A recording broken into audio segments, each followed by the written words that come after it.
deixou o pai dele, André, um pouco boquiaberto. Por quê? Porque o pai ofereceu a ele: Carlo, vai haver uma peregrinação para Jerusalém e então são padres, amigos nossos, que vão para Jerusalém. Eu gostaria de colocar você nessa peregrinação. Resposta do Carlo: não, papai, eu prefiro ficar aqui em Milão, porque aqui em Milão há tantos sacrários, tantos tabernáculos, onde Jesus está presente na Eucaristia, que não é necessário eu ir para Jerusalém para ver onde Jesus esteve há 2000 anos atrás. Eu quero estar onde Jesus está hoje, vivo. E renuncia à viagem e fica em Milão durante o verão para estar no sacrário. E alguém poderia dizer assim: não, mas era uma fé, digamos assim, ele aprendeu, foi repetindo aquilo, foi repetindo. Não, veja, o Carlo tinha um diretor espiritual, um padre, que era seu diretor espiritual e morava em Bolonha. E ele ia encontrar esse padre uma vez por mês. E quando ele ia visitar o padre, prestava contas do seu progresso espiritual. E já no fim da vida, o Carlo disse ao seu diretor espiritual que estava muito contente porque já conseguia rezar diante do Santíssimo, no sacrário, fazendo adoração, sem nenhuma distração. Ora, nós sabemos, quem conhece alguma coisa de vida espiritual, sabe perfeitamente que este recolhimento milagroso, não é? Infuso, é uma realidade típica de quem já superou os graus iniciais, né? Assim, essa realidade de conseguir estar lá sem distração, não é? Ele manifesta dessa forma: eu já consigo, já estou conseguindo. Não, na verdade, Deus está conseguindo nele, né? Ou seja, ele está deixando de colocar obstáculos. A docilidade do Carlo era tão grande que ele foi, assim, crescendo espiritualmente, e de adoração em adoração, de comunhão em comunhão. Isso, os testemunhos são unânimes. Todos os testemunhos dizem: o Carlo insistia muito na missa diária, comunhão diária, e ele fazia sempre um momento de adoração antes da missa, em preparação, e depois um momento de ação de graças, em que ele ficava depois de ter comungado. E essa, digamos assim, essa primeira coluna da vida espiritual do Carlo, que nos faz recordar tanto, né, o São Francisco Marto, né, que gostava de adorar o Jesus escondido, né, de estar com Jesus. E a gente vê o quanto a espiritualidade do Carlo Acutis é cristocêntrica, uma realidade assim tremenda, e exatamente porque cristocêntrica, também mariana. Uma espiritualidade voltada para Nossa Senhora.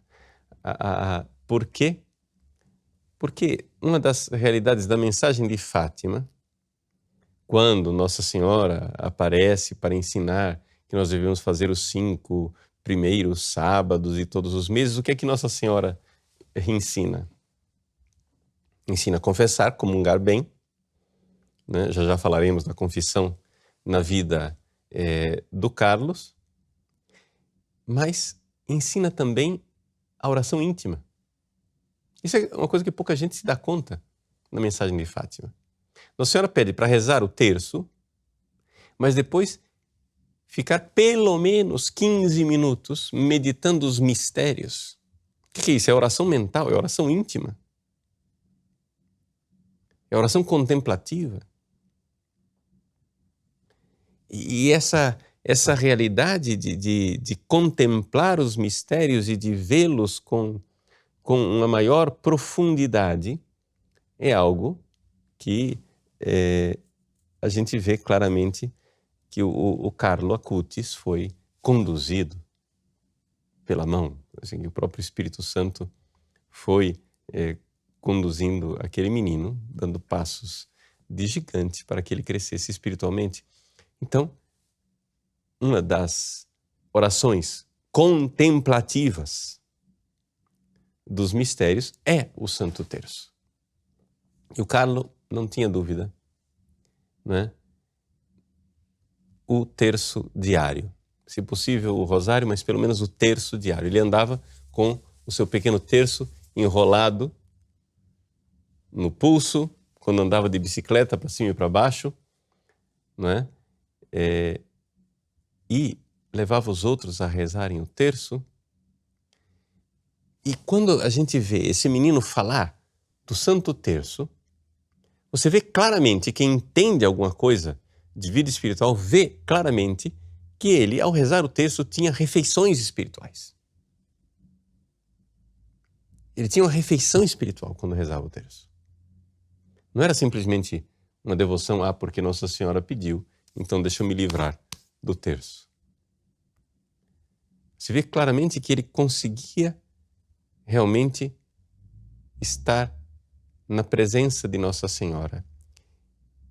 E como Nossa Senhora guardou a pureza dele. Ele, o Carlo, antes de morrer, disse com toda clareza para os pais: La Madonna, Nossa Senhora, foi a única mulher da minha vida.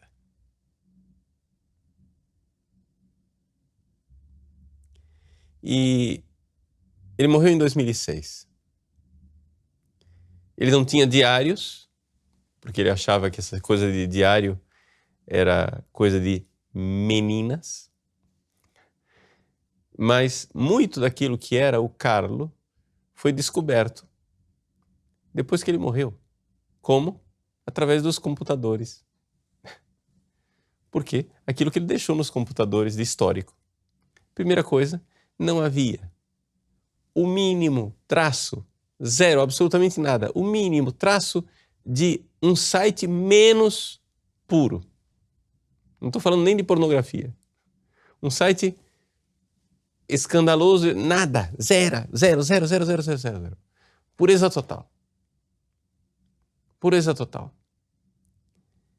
E deixou tudo aquilo no seu histórico, ali, com toda transparência. E as suas meditações, suas coisas, o que ele fazia, o que ele escrevia, etc e tal, mas sempre voltado para o apostolado, sempre voltado para a internet. E é interessante que em 2006, a internet rápida, tal qual nós a conhecemos, estava iniciando. Portanto, essa coisa de vídeos na internet, etc, era uma coisa muito nova, muito recente. Você para baixar um vídeo, ficava, né, um tempo enorme esperando a coisa acontecer. No entanto, o Carlo já via nisso, né, um instrumento de evangelização, trabalhou para montar sites de paróquias, do apostolado, do voluntariado na escola dos jesuítas, onde ele estudava o segundo grau, etc. E essa realidade de um apostolado onde ele insistia muito nos milagres eucarísticos e nas aparições de Nossa Senhora. Por quê? Bom, primeira coisa, o Carlos sabia perfeitamente que a Eucaristia era muito mais do que os milagres eucarísticos. A Eucaristia é Jesus vivo. Acontece, porém, que ele dizia, mas se Deus se deu ao trabalho de vir do céu para fazer esses milagres, é porque esses milagres precisam ser conhecidos. E assim o menino, com 11 para 12 anos de idade, começou a trabalhar numa pesquisa. Portanto, nós estamos aqui falando, ele morreu com 15 anos em 2006. Nós estamos falando aqui de 2002, mais ou menos. Ele começou a trabalhar na preparação de uma amostra que depois se tornou uma mostra internacional, né, sobre os milagres eucarísticos. Você pode depois, nossa equipe vai deixar aí o link para vocês, do site oficial do Carlo Acutis, em que você pode ver nas várias línguas, não é, a mostra dos milagres eucarísticos. Gente, ali tem milagre eucarístico que eu nunca ouvi falar na vida.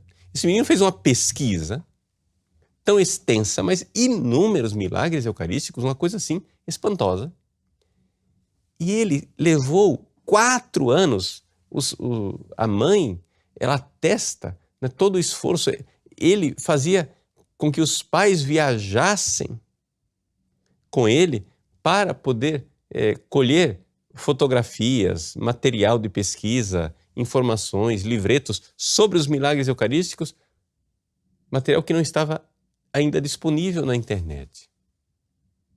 Ele fez esse trabalho de pesquisa e de compilação. Estamos falando aqui de um menino de 12 anos de idade, que levava os pais, por exemplo, a mãe atesta, uma vez que eles estiveram na Espanha, atrás de um milagre eucarístico, sei lá qual deles, etc. Ela diz, mas era um lugar longe da comunicação, umas estradinhas, etc, etc.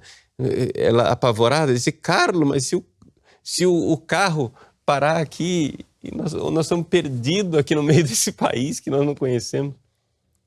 E assim fizeram essa grande pesquisa, porque ele fazia questão de mostrar para os jovens, sobretudo, com argumentos apologéticos mesmo, para convertê-los, para fazer com que os jovens enxergassem a verdade que ele já enxergava na fé, na presença de Jesus na Eucaristia.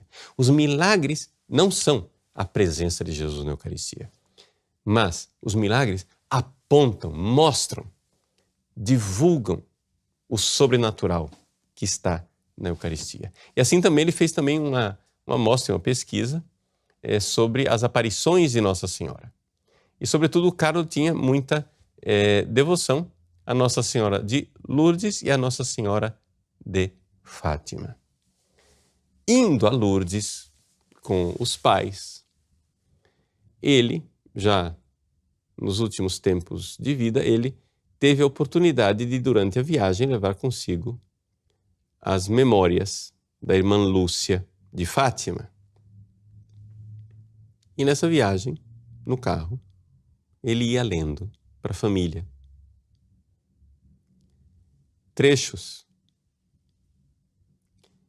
que mudaram a vida dele para sempre, onde ele começou a ver, por exemplo, o quanto ele precisava fazer algo para ser mais santo. Quando Nossa Senhora disse a Francisco que ele precisava rezar muitos terços para ir ao céu, o Carlo ficou atravessado com aquela notícia. Mas se Francisco, que é tão bom, precisa de tantos terços, o que não devo eu fazer? O que é que eu preciso fazer para mudar? E ali, as coisas de uma menina de Fátima, na primeira aparição, uma menina que ia a bailes e por isso estaria no purgatório até o fim do mundo, etc e tal. Tudo isso tocou profundamente Carlo e, sobretudo, a ideia de que ele poderia se oferecer. Nossa Senhora pergunta aos pastorinhos, quereis oferecer-vos a Deus? E o Carlo, então, vê que ele precisa se oferecer. Nós não sabemos quando é que ele fez estes oferecimentos a Deus de forma explícita, pode ser que tenha sido uma coisa muito anterior. Acontece o seguinte, as coisas ficaram muito mais claras na morte dele. Veja, como aconteceu a morte de Carlo.